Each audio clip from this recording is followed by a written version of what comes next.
Matting Raghnaid is brosnaich agus lughdachadh naidheach a-bheòthachadh.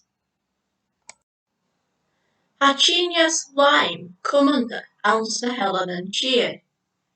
Bhí seo a tíng a gartan a bheas cumanta ann an coilltean. Chaneal mór an chraobhann ath-Eileanan, mar sin tha ramsach a gcúis ceisteach carson a bheith an gartan ann. Tha iad gra gur a-mach is bhlá as coireach. Cha tall leis an gartan a bhí tírim. Buchóir do Raghnaid ath-Eileanan a bhí feichteach. Buchóir ath-bheòthachadh a chumul a-mach as na gartan agus chabuchóir áiteach an phluch ácail faiscéir an taigh. Bhí pocannan-plastaig na stóra ann an alpa a ghaithgeir. Tha it coireach scileann anois, agus bhíodh deich scileann. Chur buill-phàrlamaid ann an alpa rápa a phríos a meudaich. Lughdaich pocannan-plastaig go mór nuair a tháinig a phríos isteach. Tha an riaghaltas an beach gon buchóir gan phríos a meudaich ba ann go ann gus roiann eile a brosnachadh. Thosaigh falaisg ann an mhàirt de Mhàirt. Van seirbheis smalaidh a sabbaid rís an tine pat 7 uaireann. Va siad trocaigh agus coptar uisce ann. Chaideach duine a leònadh. Chai an tine a losgadh le duine. Thuirt polas alpa de dónach gon do chuir iad uallach féir.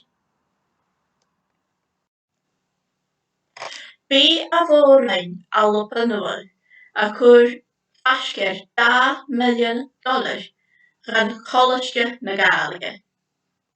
Bíodh ag ath-nuadhachadh an teann taigh-cràbhaidh ann an mabú. Cheannach a choilltean ba cheann 2 bhliain.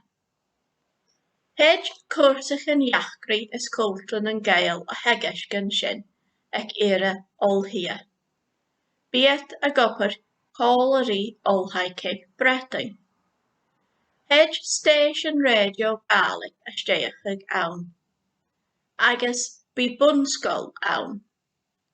Thuirt coinheach mac coinheach les ceann suasha a champas uair.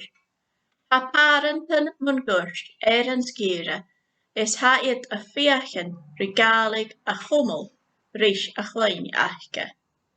Tha a thula sin a tuitim riaghaltas.